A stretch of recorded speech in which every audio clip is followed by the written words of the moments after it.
Gemjo ingin Haesik mencari tahu info tentang Dogo. Haesik heran bagaimana bisa ibunya Namsun mengetahui sesuatu tentang Dogo dan juga CEO Ryuseo. Gemjo hanya berkata jika ia mempunyai koneksi yang sangat luas yang tidak dipunyai oleh kepolisian manapun. Haesik lalu berkata meski ia mempercayai kata-kata Gemjo, ia tidak bisa bekerja di Dogo lagi karena timnya sudah menghentikan operasi penyamaran. Menurut Gemjo, Haesik tidak perlu khawatir karena Namsun yang akan melakukannya di Dogo. Mendengar hal tersebut, Haesik kemudian tidak menyetujuinya. Menurutnya, Namsun sangat ceroboh dan selalu bertindak tanpa berpikir terlebih dahulu. Ia tahu Namsun sangat kuat, namun ia yakin Namsun juga bisa terluka dan tidak bisa menahan pistol ataupun pisau. Gemjo lalu bertanya apa Haesik menyukai putrinya. Jika memang benar, maka ini adalah kesempatan bagus bagi Haesik karena Namsun sudah berumur 22 tahun dan mereka harus segera tidur bersama.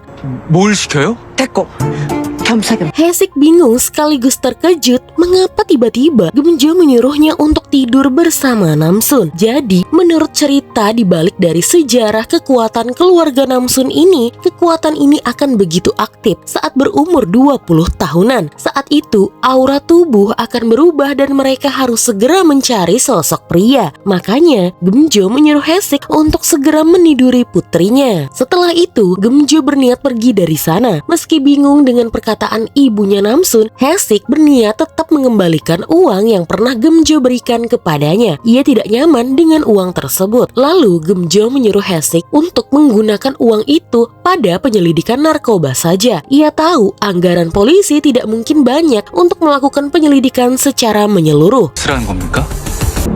그러죠. 그런 취지의 돈이라면 잘... Sementara itu, Namsun bertemu dengan Hwaja. Namsun mengingatkan Hwaja jika sekarang ia dan ibunya memaafkan Hwaja, tapi ia tidak akan memaafkan Hwaja lagi jika Hwaja mengulangi perbuatannya. Hal tersebut bentuk penghinaan bagi Hwaja. Ryuseo lalu memanggil ketua tim Namsun untuk segera menemuinya. Seo ingin pria itu mengawasi Namsun. Ia beralasan ingin memberikan apresiasi kepada karyawan kuat seperti Namsun. 저한테 보고해주세요. Suatu hari di Bogo, ada seseorang yang hampir saja kecelakaan saat menggunakan mesin pengepakan dus di dalam gudang. Orang-orang kemudian ingin membantu pria itu, namun mesin itu terus berjalan. Namsun yang melihat hal tersebut langsung bertindak dan menghentikan mesin tersebut dengan sekali injakan. Hwaja begitu takjub melihat kekuatan Namsun yang begitu besar. Ia juga kuat, namun menurutnya ia tidak sekuat itu. Tiba-tiba, ia dipanggil oleh ketua tim karena menurut ketua tim, ia mendengar jika Hwaja menyerang salah satu pelanggan. Hwaja yang saat itu bernama Enji berkata jika pelanggan itu berbuat salah karena telah memegang bokongnya. Ketua tim lalu berkata jika seharusnya Enji diam saja. Enji hanya pengantar barang biasa dan harus tahu posisinya. Ia bukan anak orang kaya yang harus marah saat mendapatkan pelecehan seksual. Dan dengan kasarnya, ketua tim itu berkata jika Enji bukanlah siapa-siapa. 기쁘리도 아닌 게. Belakangan ini, Nam-in mulai merasa ibunya, Gemjo, adalah diktator yang suka mengatainya gendut. Gara-gara hal tersebut, ia jadi trauma dan enggan masuk kuliah karena takut dibully. Ia sering dipaksa untuk diet dan berolahraga dengan keras. Padahal, tubuhnya sangat lemah dan hanya membutuhkan karbohidrat saja. Karena itu, Nam-in sering makan di tempat ayahnya, karena ayahnya jarang memarahinya. Ngomong-ngomong, Bonggo baru ingat selama Namsun kembali, ia tidak pernah makan berdua bersama putrinya. Ia lalu menghubungi Namsun yang saat itu sedang bekerja dibantu oleh kedua teman pengemisnya karena Haesik tidak bekerja di Dogo lagi. Bonggo kemudian mengajak Namsun untuk makan bersamanya dan Namsun menyetujuinya. Bonggo heran mengapa Namsun bekerja. Dan menurut Nam-in, saudara kembarnya itu bekerja karena disuruh oleh ibunya yang diktator dan sangat menyukai uang. 황금주는 돈밖에 몰라. 우린 안 맞아도 너. Saat Haesik dan ketua timnya melaporkan tentang kasus narkoba ini kepada kepala polisi mereka, tiba-tiba ketua timnya pingsan karena sudah beberapa jam ia tidak minum air. Haesik langsung berniat membawa ketua timnya itu ke rumah sakit dan meminta bantuan kepada rekan-rekan timnya yang lain. Namun di tengah perjalanan, ketua timnya itu meminta tolong kepada Haesik untuk mengantarnya ke rumah saja karena ia takut citranya sebagai seorang polisi dianggap Hesik telah rusak karena ia sudah mengkonsumsi narkoba. Ia sudah susah payah mencapai posisinya sekarang dan ia tidak mau gagal. Di rumah, Hesik agak kesulitan karena ketua timnya ini terus berontak ingin minum air. Ia terpaksa memborgolnya di atas kasur agar ketua timnya itu tidak bisa kemana-mana. Dan menurut info dari Yontek, ternyata ketua tim mereka masih menyimpan masker yang berisikan narkoba di dalam lacinya. Padahal Hesik sudah menyingkirkan masker tersebut dan sekarang ketua tim mereka mulai sekarat. Karena itu, Hesik memutuskan untuk menjaga ketua tim di rumahnya. Ia menelpon Namsun dan meminta maaf karena membuat Namsun bekerja sendirian di dogo. Untungnya Namsun adalah wanita yang kuat sehingga ia tidak masalah. 또 시키라고. 난 할 수 있다고. 하여튼 지 마음대로야. Selagi menunggu ketua timnya, Hesik melihat dan membandingkan ketua timnya ini dengan korban-korban kecanduan narkoba yang lainnya. Dan sepertinya ketua timnya masih belum separah yang lain karena hanya mengkonsumsi sedikit narkoba saja. Sementara itu, ketua timnya mulai bertingkah aneh. Ia berhalusinasi, bahkan ia dengan mudahnya melepas borgol yang telah dipasang oleh Hesik. Ia kemudian menyerang Hesik. Entah kekuatannya itu datang dari mana, tiba-tiba ketua timnya ini bisa mengangkat tubuh Hesik.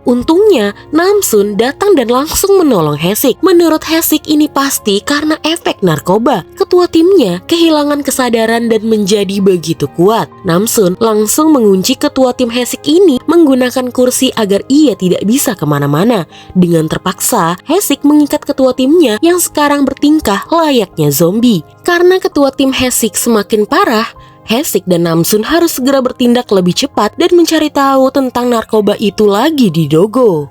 흰색. 일단 흰색만 가져와봐.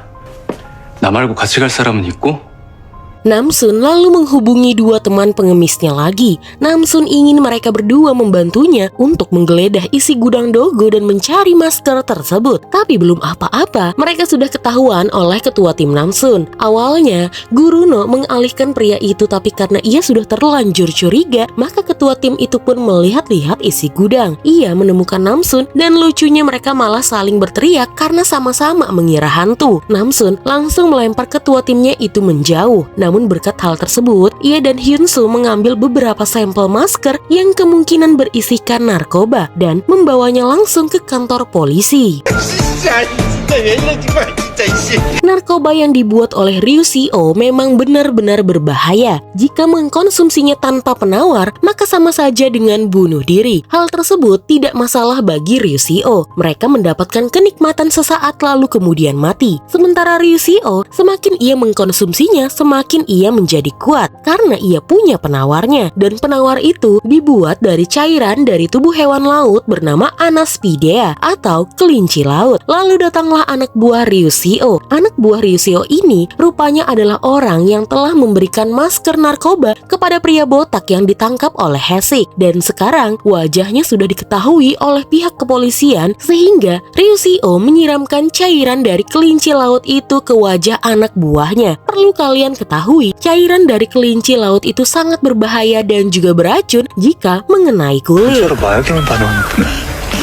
Keesokan paginya, Namsun meminta izin kepada ibunya jika malam ini ia akan makan malam dengan ayahnya. Dan pada kesempatan itu pula, Gemjo memberitahukan kepada keluarganya jika saat ini Namsun tengah melakukan pekerjaan penting dengan memakai kekuatannya untuk hal yang lebih bermakna. Dan tiba-tiba, Namin berkata jika ia ingin keluar dari rumah ibunya dan tinggal bersama ayahnya. Menurutnya, ibunya hanya membutuhkan saudara perempuannya. Dan juga, ia lebih menyukai ayah ketimbang ibunya karena ayahnya tidak pernah memarahinya dan selalu ada untuknya. 엄마보다 아빠가 나보다 누나 더 좋아하는 것처럼. Lalu, Namsun pun bekerja di dogo dan ia dikejutkan dengan kedatangan Hesik. Hesik memutuskan untuk kembali ke dogo karena takut Namsun berbuat macam-macam. Dan juga banyak kamera pengawas di tempat ini sehingga terlihat kentara jika Namsun mau mencuri tanpa persiapan. Selagi Hesik menasehati Namsun, tiba-tiba Namsun malah berkata jika ia merindukan Hesik. Hesik bilang mereka baru saja bertemu, kenapa sudah merindukannya? Tanpa malu-malu lagi, Namsun berkata entah mengapa ia terus merindukan Hesik. Kedekatan Hesik dan juga Namsun dilihat oleh wajah dari kejauhan. 영 마음이 안 놓여서. 보고 싶었어. Setelah melihat-lihat kesempatan, Hwaja lalu mendekati Namsun saat Haesik tidak ada di sampingnya. Bayang-bayang kebersamaan Hwaja dengan Geumjo selalu terngiang-ngiang di kepalanya hingga ia harus menyingkirkan Namsun. Menurutnya, kehadiran Namsun telah membuatnya kehilangan segalanya. Ia lalu mengeluarkan senjatanya dan dengan cepat mendekati Namsun. Haesik yang melihat hal tersebut langsung memanggil nama Namsun. Namun sudah terlambat, Hwaja dengan cepat mengusungkan senjatanya ke arah Namsun. 강남선!